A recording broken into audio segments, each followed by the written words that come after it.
As can be expected in the circumstances. Thank you. Um, you were a professional assistant for about 3, 4 years after completing your articles of clerkship. That's correct, Chief Justice.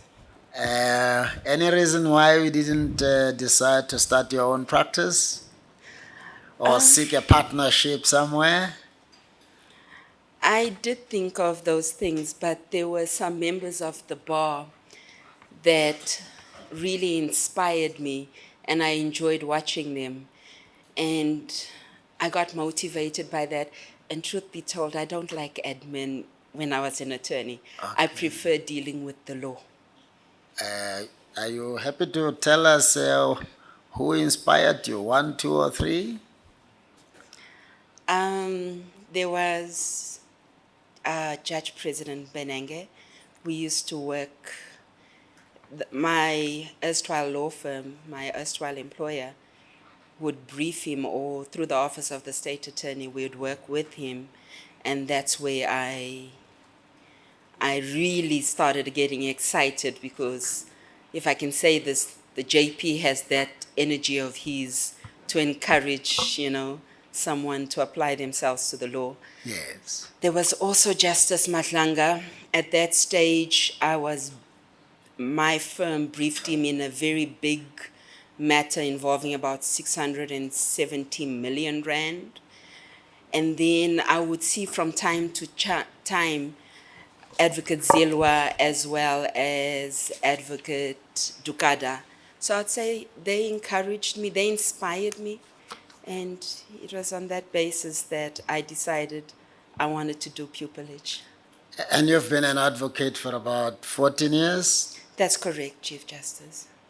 Has work been flowing as well as you would have wanted it to, or not quite? Chief Justice, I will have to start with a little bit of history.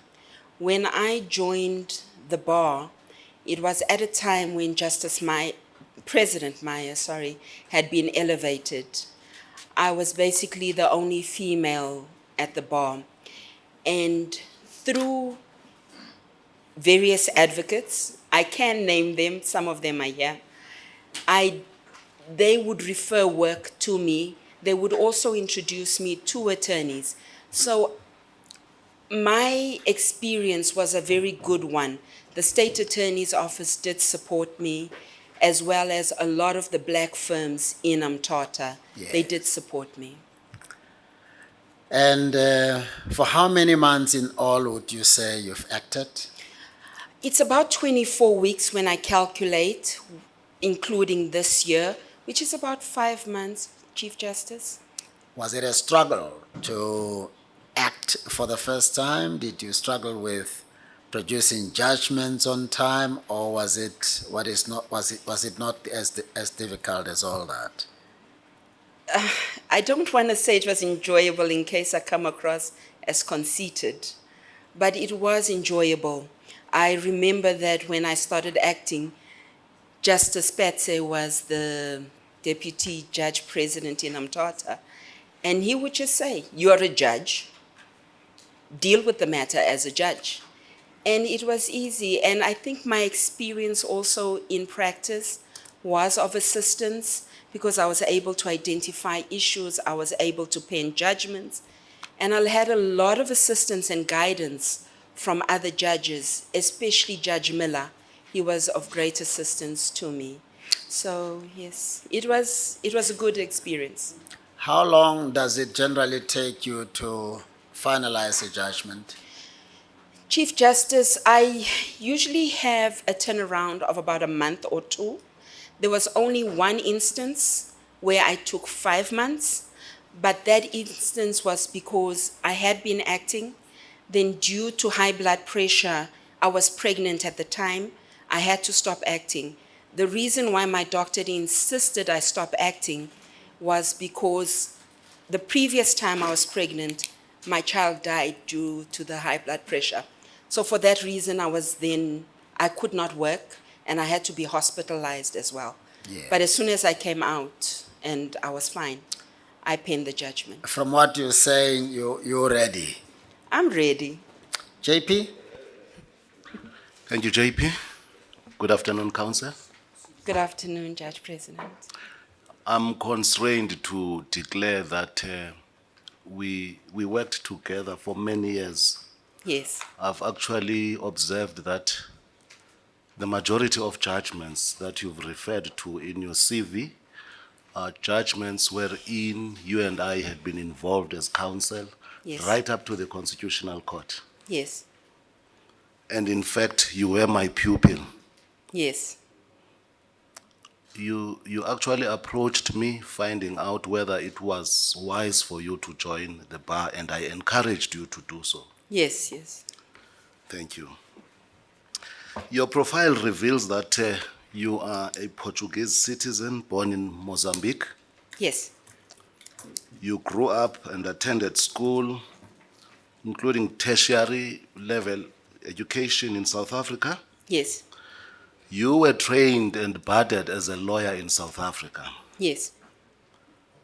Do you believe that it is incumbent on you to explain to the constituency that you intend serving, to explain the situation? Yes, I do believe. I Yes, do believe. you may do so. I want to start off by saying I am very mindful of the fact that I need not be a South African citizen to apply for judgeship. That's the starting point.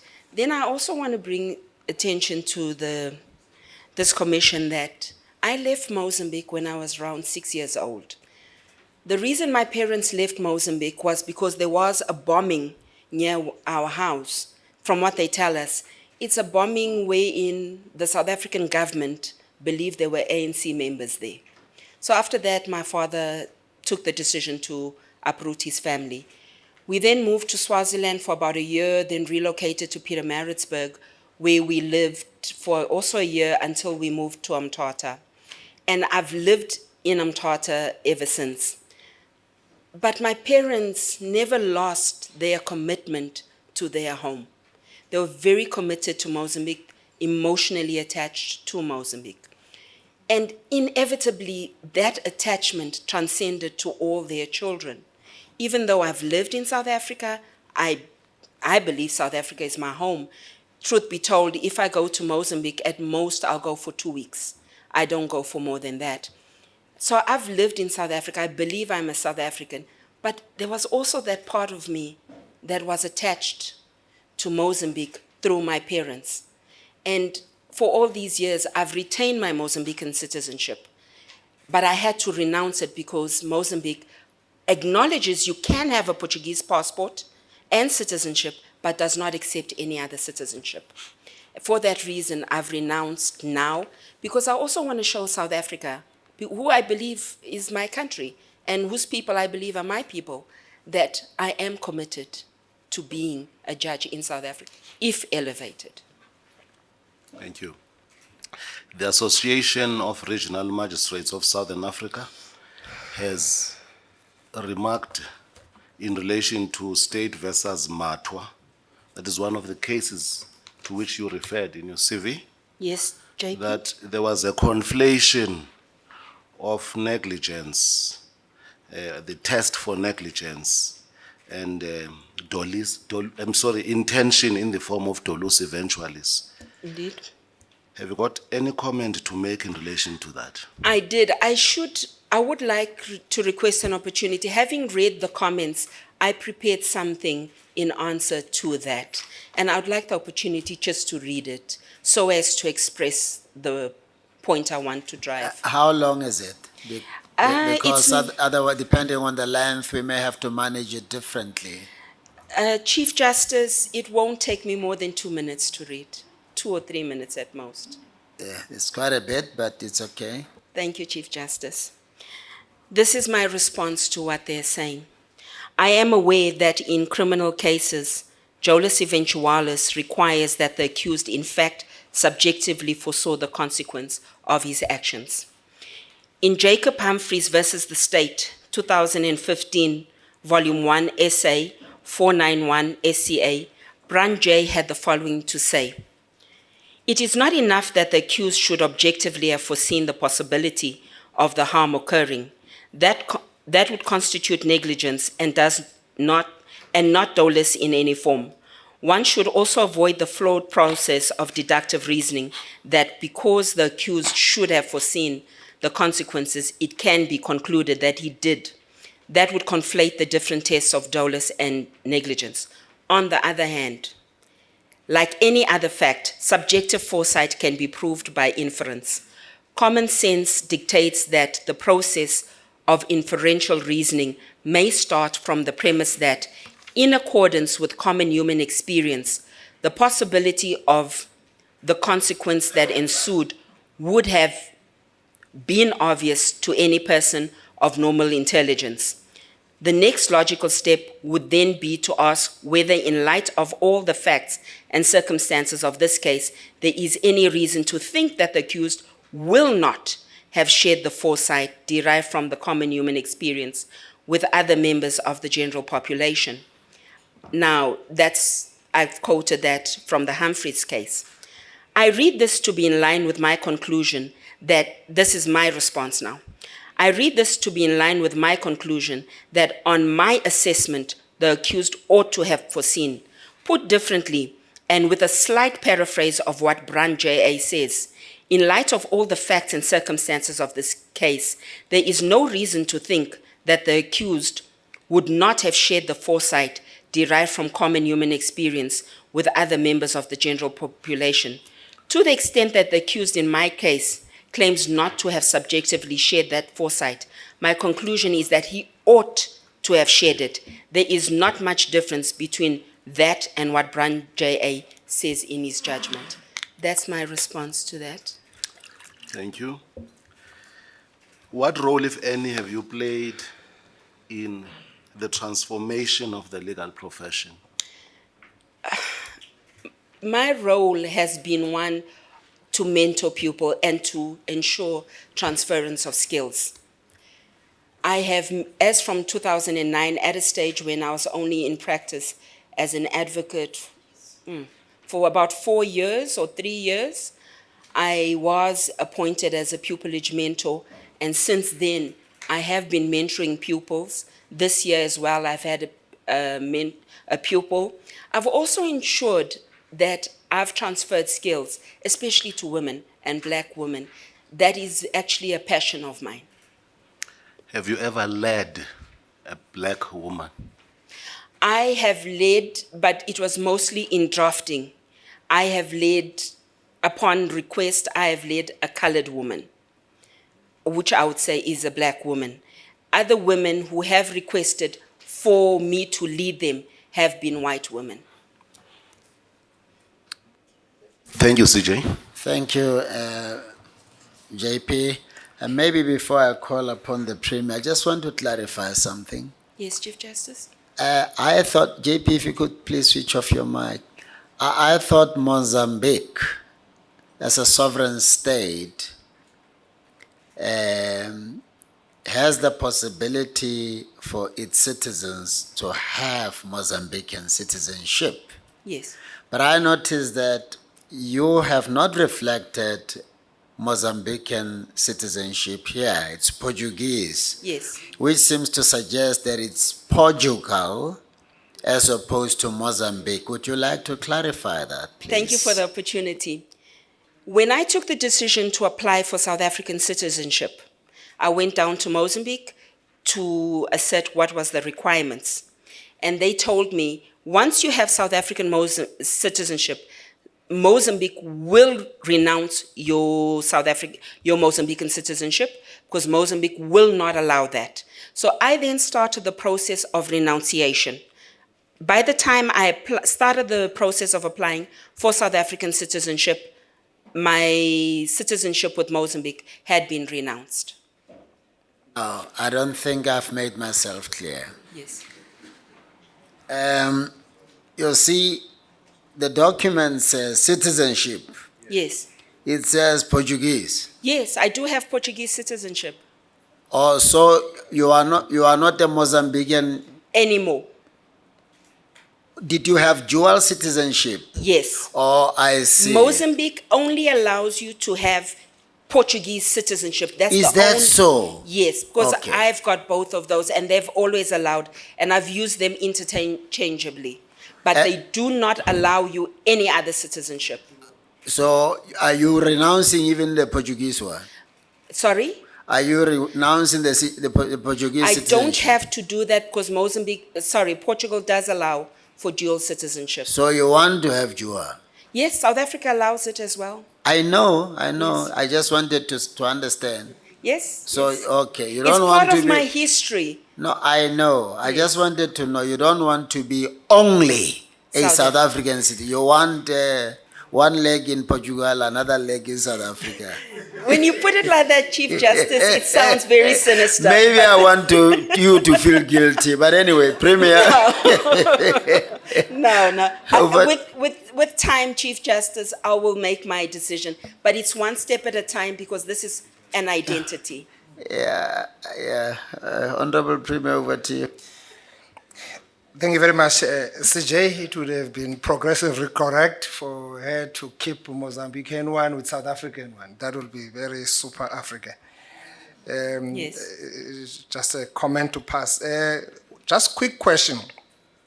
The seat of the provincial division of the Eastern Cape High Court is in Grahamstown, and in many commercial matters, that's where our people are being litigated at. Yes. Half of our population in the Eastern Cape resides across the Kai.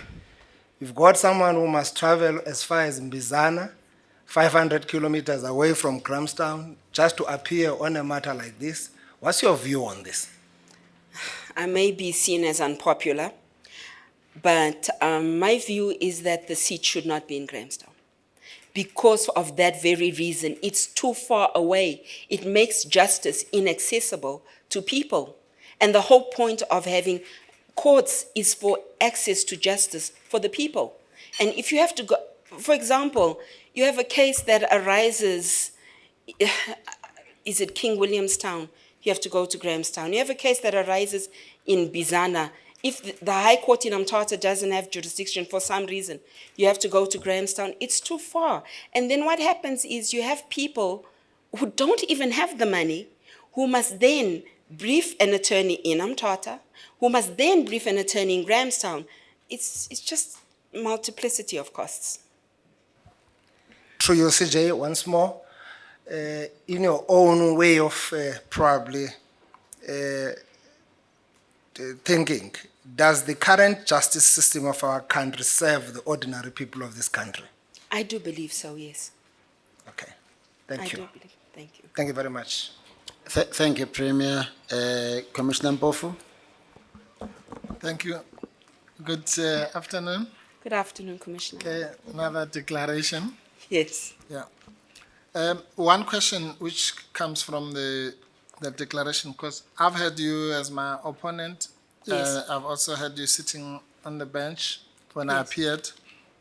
And the question really relates to the one case where you were my opponent, the Yes. case of the Fana Hlongwane and other, it was a civil claim.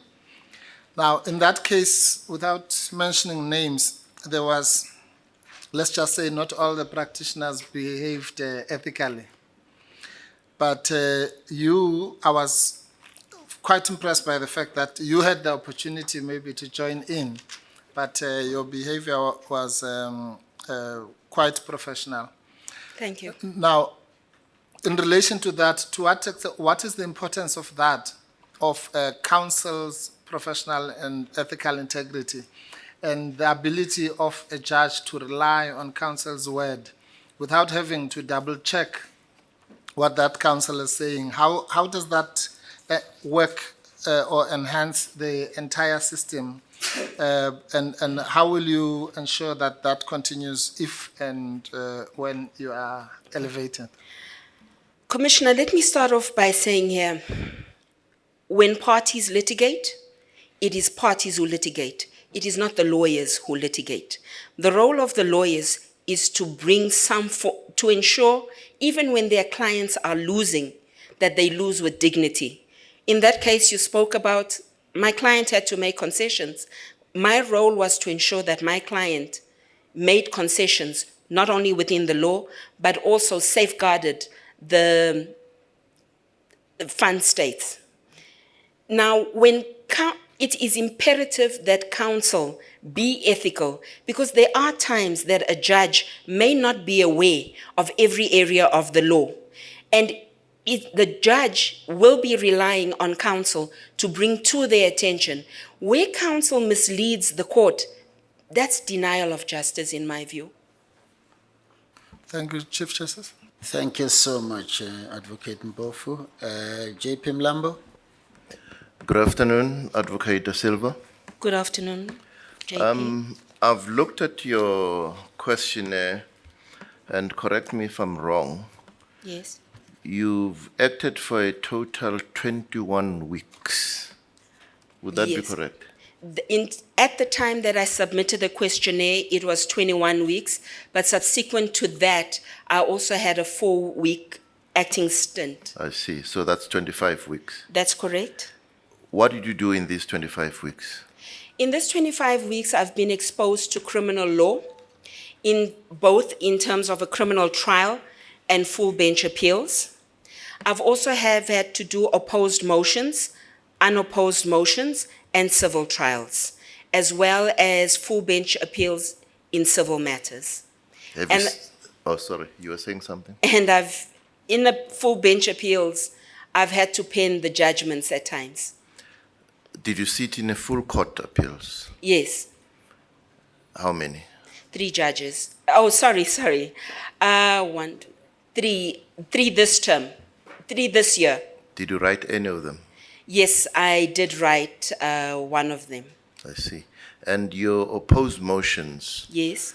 are you able to tell us roughly how many you did in your acting stint? If that's difficult, don't go there. But It's all I'm difficult, but it's quite a few. Yeah. All I'm interested to know is how long did it take you to write the judgments? I presume you wrote judgments there. I did write judgments.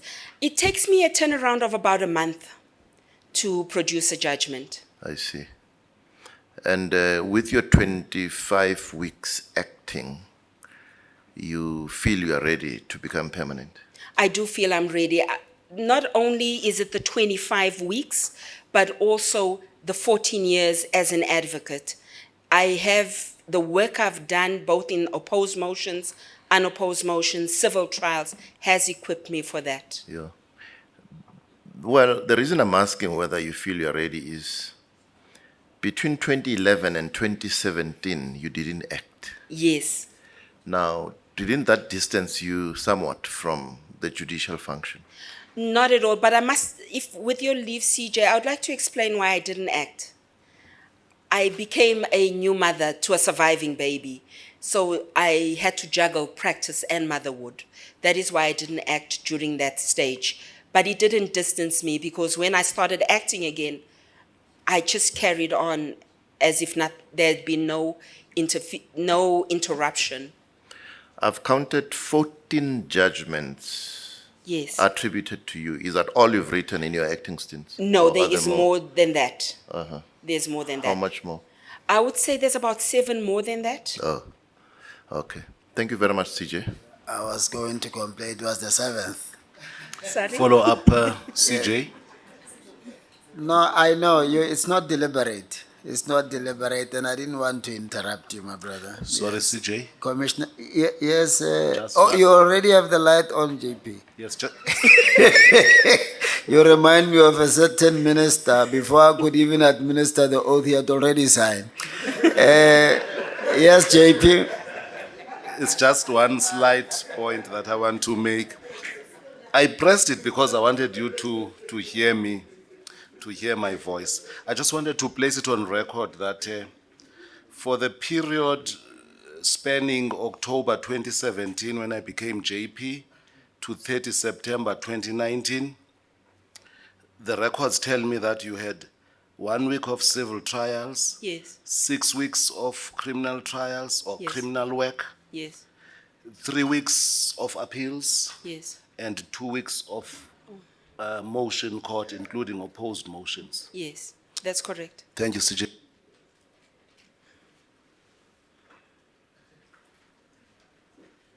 Commissioner Sigogo? Thank you, CJ. Good afternoon, Council. Good afternoon, Commissioner. How are you? Nervous? Thank you. I want to talk to you only in respect of item 3.3 on your form. 3.3. Yes, the issue of citizenship. Sure. You indicated at the time that you filled the form Yes, that I have commenced the process of applying for South African citizenship. indeed. Is it complete now?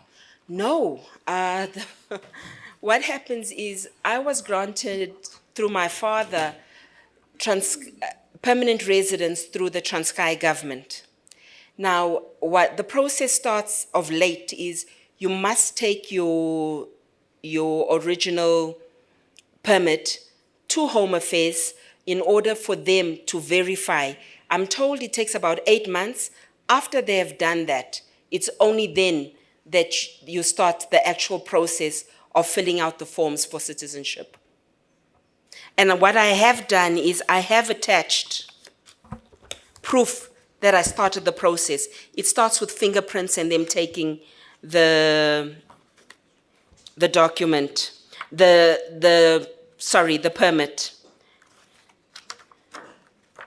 Okay, I got you, but Yes. I want you to make us feel at ease Yes. as the commission. If your appointment will not contravene section 1741 of the Constitution, which says any person to be appointed to the, I'm referring to the Constitutional Court. Oh, okay. I thought I was referring to the South African judiciary.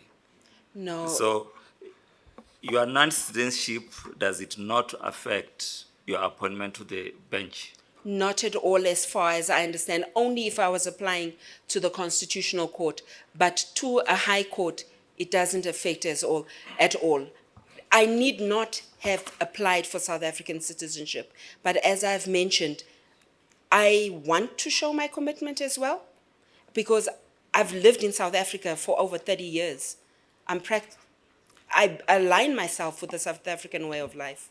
I'll leave it there, Chief Justice. Thank you.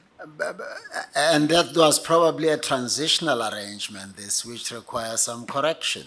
Sorry? Probably to facilitate the coming in and meaningful participation in the building of the country of those who are in exile, Yes. who may be sorting out their citizenship arrangement, because it seems to be an oddity that somebody who is not even a citizen becomes a judge. It's a serious responsibility. Yes. But that was just by the way. Commissioner Fori? Honorable Chief Justice, I beg your indulgence. I want to forego my opportunity to speak later and follow up this issue of citizenship, because I'm very much uneasy about it. Can I understand you to say in simpler terms for me that as matters stand, you are not a South African citizen? I do not have South African citizenship. All I have is my permit. I'm a permit holder, permanent residence permit holder. Yeah, it means you are not a South African citizen. That is correct. You are in the process of applying and being granted. That's if you will be correct. granted. Yes.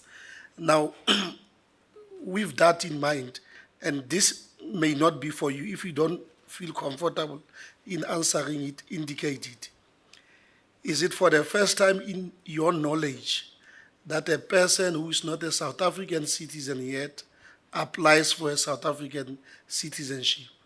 Or is this unprecedented if we consider you? Sorry, I apologize. Judgeship, yes, sorry. If I may understand your question, you're saying, is it for the first time that a non-South African... In your knowledge, yes.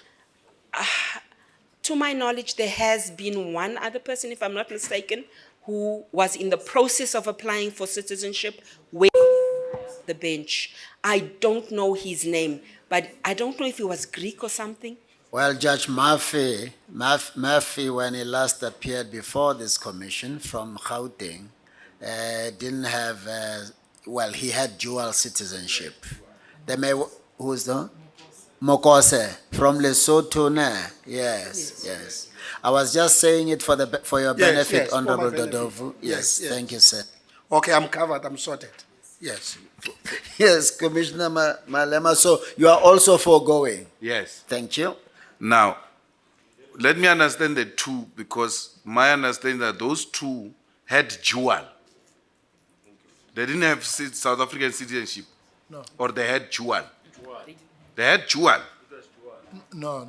Mokose, I'm sorry, CJ, through you.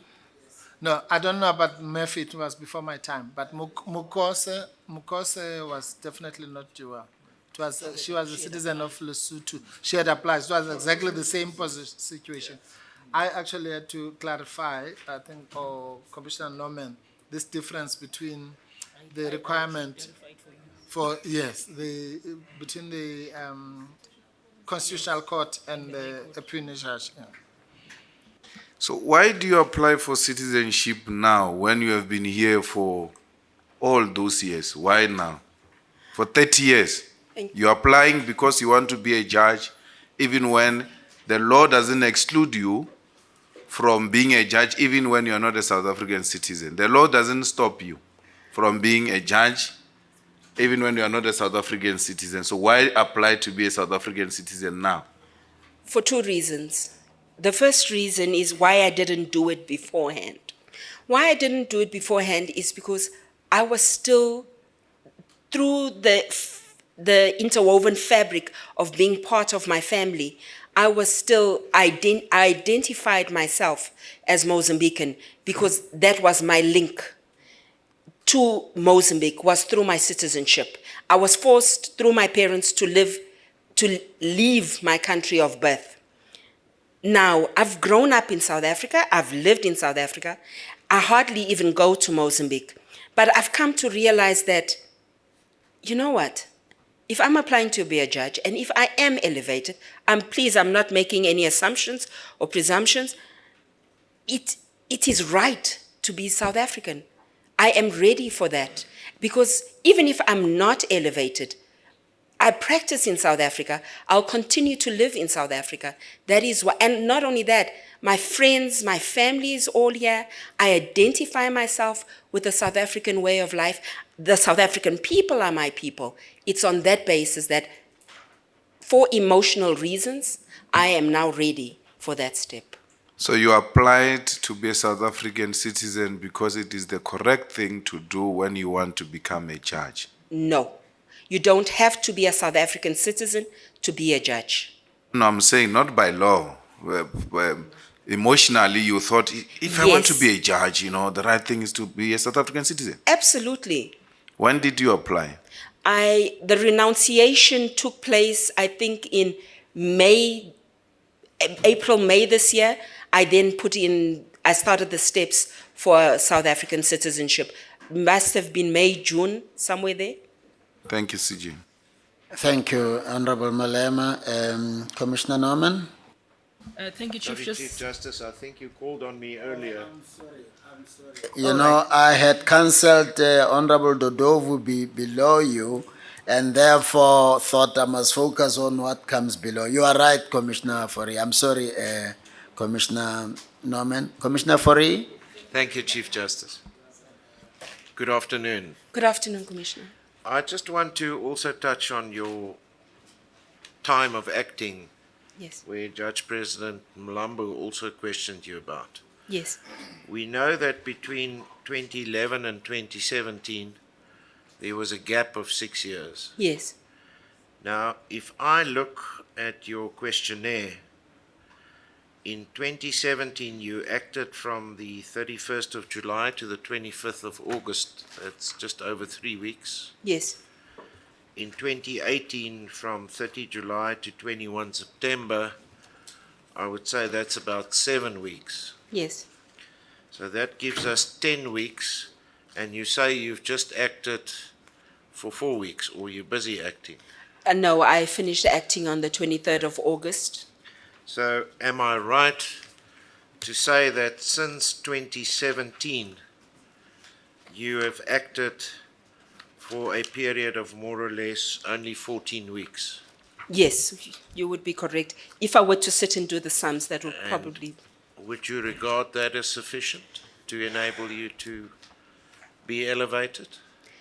I would regard that sufficient when you have regard to my previous acting appointments, number one, and number two, my 14 years of experience in the civil courts, opposed motions, unopposed motions, civil trials. And one must what I find, the process through which a judge goes when reading the papers is to identify the issues for determination, the applicable law, and then dispense with justice. It's not that much different from the role of a practitioner. As an advocate, I've had to draw pleadings, I've had to draw heads of argument, in that whole process, I've had to identify the issues for determination, I've had to identify the applicable law, and then draw the heads of argument in order to present it to the court. So I do believe that I have sufficient expertise and skills for that purpose. My second question is, I see your application is for a vacancy in Grahamstown. Yes. Did you only apply for the Grahamstown vacancy and not for the other vacancies? That's correct, yes. Why is that so? Because I see you, amongst other things, you are resident in East London. Yes. Now, can you explain to me why you preferred to go for the Grahamstown vacancy and not the other vacancies? primarily, Grahamstown is the provincial seat. That was the first choice. That was the first driving force. But over and above that, in the Eastern Cape, judges rotate. So my view is I apply to one seat, that's fine, but I still get to rotate to the other divisions within the Eastern Cape. Thank you, Advocate Silva. Commissioner Norman? Thank you, Chief Justice. Good afternoon. Good afternoon, yes, Commissioner. Also to declare that I know you from Yes, the Eastern Cape. Commissioner. Yes, Chief Justice, may I, before I put the question, just correct the one question that related to Judge Mukose, because we have the application form, just to place it on record. Thank you.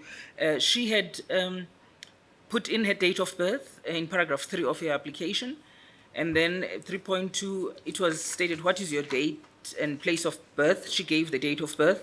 And then place of birth, she put in United Kingdom. And then 3.3, citizenship. And she said, I am permanently resident in the Republic of South Africa since 1990. My citizenship application was granted in July 2017. I attended the induction program for naturalization and am waiting to be naturalized since November 2017. That is what she, yes, she had finished the program. Could she vote, or were certain steps supposed to happen? There was this certain step. So she was not yet the proper citizen? Yes, All yes. right. I just wanted to place that, yes. Thank you, thank you. Mr. Silva, could you Yes. just turn to page 95 of the book 1 book 1 of 1.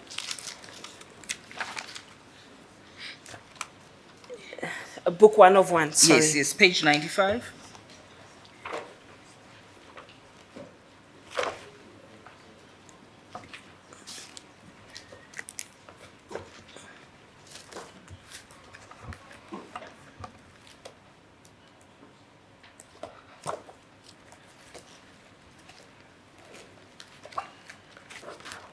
Page 95.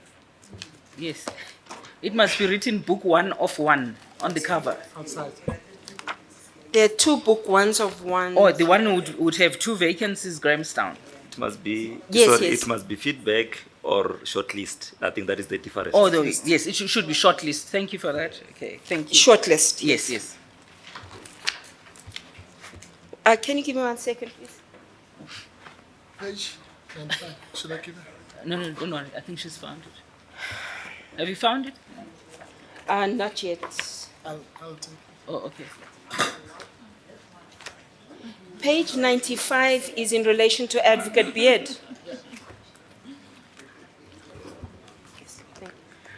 Yes? Thank you. I think since yesterday, Advocate Mpofu has been doing this delivering documents. Yes. Thank you. Thank you. May I just direct your attention to page 95? Yes. Are you there now? I am. Yes. And then you will see there's a 95 on top, but I would like you to look at the 95 that's at the bottom. Yes. There you've got date of hearing 26 January 2018. Yes. And then you have date of delivery of the judgment in 19 January 2018. I think there's a problem there. There's a mistake there. Yes. Okay. There's a mistake with that. Yes. What is the correct date? Do you know? I don't recall the correct date, but it was not very far apart from the date. That should probably have read 29 January. The date of delivery? Yes, it was not very far apart. Yes. Okay. Thank you. And then in that case, which is the case of the state versus Matwa. Yes. And another. Yes. You antedated the sentence there. Could you just tell the commission what are the circumstances under which a court feels that a sentence or what informs the antedating of sentence? Maybe if you could simplify for commissioners who are not lawyers. Yes, where you move the date when the sentence is going to commence to be effective, or you move it forward. Yes. Yes. Can I refer you to paragraph 46? I have summarized it there. Yes. The accused were incarcerated for a period of 1 year, 10 months prior to their conviction in sentence. In terms of the dicta in S versus Vilikazi, the following is said: while good reason might exist for denying bail to a person who is charged with a serious crime, it seems to me that if he or she is not promptly brought to trial, it would be most unjust if the period of imprisonment while awaiting trial is not then brought to account in the custodial sentence that is imposed. It is for that reason that I backdated the period of sentence, because they had been incarceration for quite a while. Yes, thank you. Thank you, Chief Justice. Thank you so much. Honorable Kleber. Thank you very much, CJ. I just want to make a follow-up on the circumstances under which your family was forced to leave your country of birth, Yes. Mozambique. Yes. You say you were born in 1974, Yes. and at the age of 8. 6. At the age of 6. About 6. Yes. And when you were 6, your house was bombed. No. A house within the neighborhood where we lived, that house was bombed. Oh, I see. And because it was suspected of harboring ANC terrorists. That's correct. And so then your family decided, man, look, let's leave this country and go to Swaziland or Lesotho? To Swaziland. Swaziland. It was not only that. Oh, sorry. Yes, you may comment. Let us not forget that during that period also, Mozambique was within a civil war. There was a civil war in Mozambique. That alone was not the factor that drove my parents. I think from what they tell us is the defining moment came when a house was bombed in the neighborhood where they live. And then you went to Swaziland. Where you stayed for about a year or so. Yes. Before you then came to South Africa. Yes. Where you stayed in Pietermaritzburg and then moved to Umtata. Yes. And what really motivated, given the situation of the time and that the South African government was responsible for doing the things that they did there, and there was civil war and all that. What motivated your parents to come to South Africa? I can't really. Eventually. I can't really answer for them because we were children at that stage. I can't really say what motivated my father. I can tell you what motivated him to come to Umtata because he did tell us that. He told us that one. No, thanks. Thank you so much. Commissioner Nkosi Thomas. Thank you, Chief Justice. Good day, ma'am. Good day, Commissioner. You know, this citizenship issue raises a certain issue to me, Yes. in respect of which I would like you to be of assistance if you can. Yes. When we interview, we take transformation imperatives, constitutional imperatives, very seriously. And the purpose of that is to address the legacy of apartheid. Indeed. It's really not about favoritism or a simple question of a person being female and being black, therefore them qualifying under the transformation project. Now, I'm challenged because I don't know whether it can be said that you have suffered that legacy. Therefore, we should view you as a transformation sort of candidate, if I may put it that way. Okay. So just help me understand how we should treat your application in the transformation context, considering the fact that you're not a South African citizen. Okay. My answer to that, sorry, may I proceed? Yes, you may, please. My answer to that lies in the fact that even though I was not a South African citizenship, I was judged by the color of my skin. When we lived in Pietermaritzburg, I was classified as colored. I could only go to a colored school. I could not go anywhere else. Even where we lived was colored. There were some Indians, but it was predominantly colored. That was Pietermaritzburg. We then moved to Umtata. In Umtata, there was what was perceived as a white school. It was called then, I don't know if it's still the same, Umtata Transcribed Primary School and Umtata High School. My father did apply for his children to go to that school. He was denied. My father then went and applied at St. Joseph's Primary School, which was predominantly a black school. We had only one white child. That was when I was in standard 6, which was 1980 something.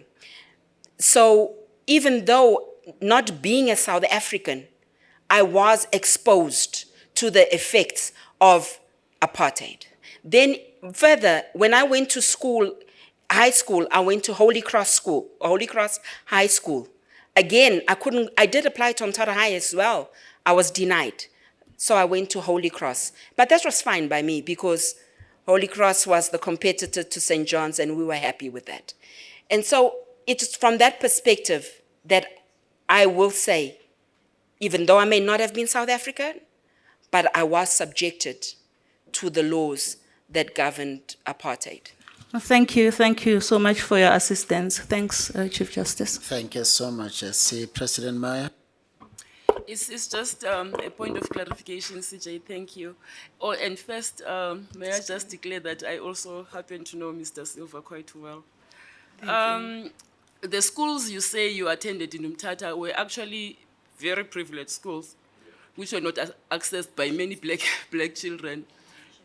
Holy Cross High School was established mainly that's where Kate Matanzima's children went. And St. Joseph's was another exclusive school. I just wanted to make that point. Can I comment? If you will.